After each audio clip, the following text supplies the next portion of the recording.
"My children were fathered by a bear," Alysane Mormont says it without smiling. A few days earlier, the she-bear helped destroy an ironborn fleet. Not in some grand battle. She hid fighters inside fishing boats, drifted close to the longships off Deepwood Motte, and struck before they even knew they were under attack. Ships burned, others were taken, captains seized for ransom. This is Bear Island, and on this island the women fight, because if they don't, they die.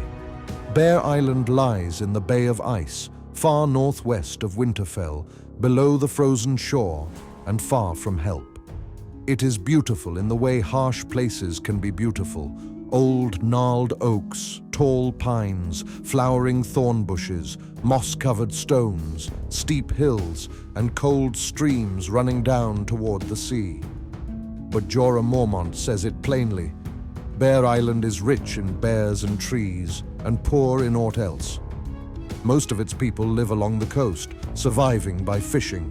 No plentiful fields, no great towns, no easy wealth, because when danger comes to Bear Island, it comes from the water. For centuries, ironborn longships have raided these shores. Fast, violent, unpredictable, and often they came when the men were away, which meant the ones left to defend the island were the women. Not by tradition, by necessity. If the women of Bear Island could not fight, Bear Island would not survive. Even the island's origin sounds like something out of a northern drinking song. Legend says King Roderick Stark won Bear Island from an ironborn driftwood king in a wrestling match, then gave it to House Mormont. What the Mormonts were given wasn't safety. It was a border to hold. A poor island, torn from the ironborn by strength, handed to a family that would spend the rest of its history holding it. Their words are simple. Here we stand. Their house seat says the same thing. Mormont Keep is not a towering stone castle. It is a hall made of huge logs, surrounded by an earthen palisade, built to endure, not impress. And at the gate, a carving, a woman in a bearskin, a child in one arm, and a battle axe in the other. That is not decoration. That is how they live. By the time of the War of the Five Kings, Bear Island is ruled by Maege Mormont. Maege is called the she-bear too, and she earns it. Short, stout, grey-haired, fierce and stubborn enough that even her brother Jorah calls her short-tempered and willful. She wears patched ringmail. Her favored weapon is a spiked mace. She is not soft, not courtly, and she inherits the island after one of House Mormont's greatest failures. Jorah. Jorah Mormont had been Lord of Bear Island. He had glory once. During the Greyjoy Rebellion, he was one of the first men through the breach at Pike, earning a knighthood from King Robert himself. He came home with honor. Then he married Lyness Hightower, a woman raised in the wealth and comfort of Old Town. Bear Island was never going to be enough for her, so Jorah tried to make it enough. A cook from Old Town, a harper from Lannisport, fine gifts, tourneys, debts. He even built a ship so he and Lyness could travel to festivals. But Bear Island could not become Old Town. And when the money ran out, Jorah made the worst choice he could have made in the north. He sold poachers to a slaver. When Ned Stark came to pass judgment, Jorah fled into exile, but he left Longclaw behind.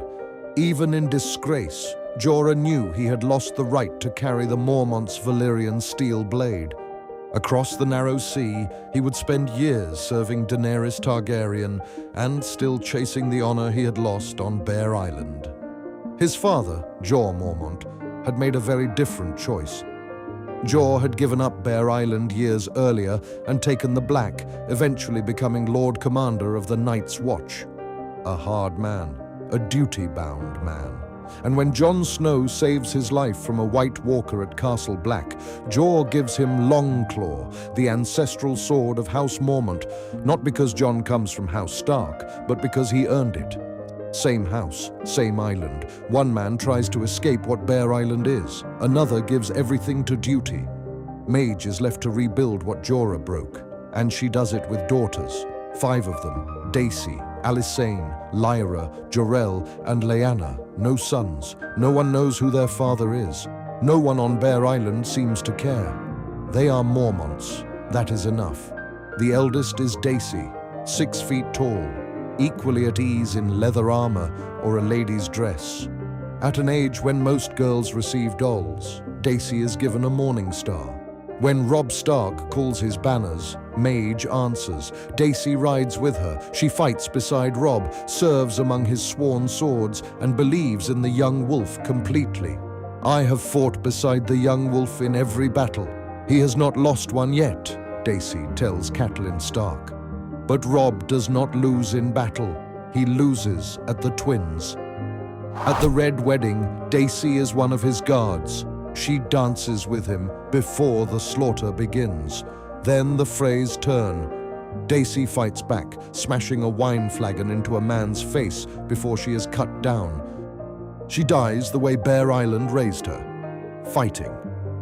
After Dacey, the heir is Alysane, and this is where Bear Island stops being background and becomes flesh.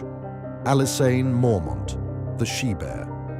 She is short, thick, muscular, with big calloused hands. She wears ringmail under her furs, boiled leather beneath that, and sheepskin under the leather, turned inside out for warmth. Even sleeping, she is armored. She doesn't dress for battle. She stays ready for it. When the ironborn take Deepwood Motte, Alysane does not wait behind walls. She hunts them. Using fishing boats as cover, she slips fighters toward the longships. Some ships are burned, others are captured. Ironborn warriors are taken for ransom. Deepwood is restored. The Ironborn are broken with the help of Stannis Baratheon's forces. Only then does Alysane agree to march with Stannis, because the North is broken. Robb Stark is dead. The Boltons, who helped murder him, hold Winterfell, and they claim to have Arya Stark, so Alysane joins the march. Not for Stannis, for Winterfell, for the Starks. During that march, she guards Asha Greyjoy, an ironborn princess and captain, a woman who, in another life, might have understood Bear Island better than most. They share furs, they talk. And when Asha says that Mormont women are all fighters, Alysane gives the line that explains everything. What we are is what you made us. On Bear Island, every child learns to fear krakens rising from the sea. The Ironborn came looking for weakness. They created the opposite. And Alysane is not just brutal. At the Crofters' village, when desperate men want to burn Asha as a sacrifice to the Lord of Light, Alysane stops them. Lady Asha is not for burning. And when they push, she asks, "And if you burn her and the snows still fall, what then? Who will you burn next? Me." That is what makes her dangerous. Not just strength, judgment. She knows how to fight. She also knows when fear is pretending to be faith. And even the youngest Mormont carries the same certainty. Lyanna Mormont is only a child, and even with Mormont swords marching beside him, Stannis never truly wins their loyalty.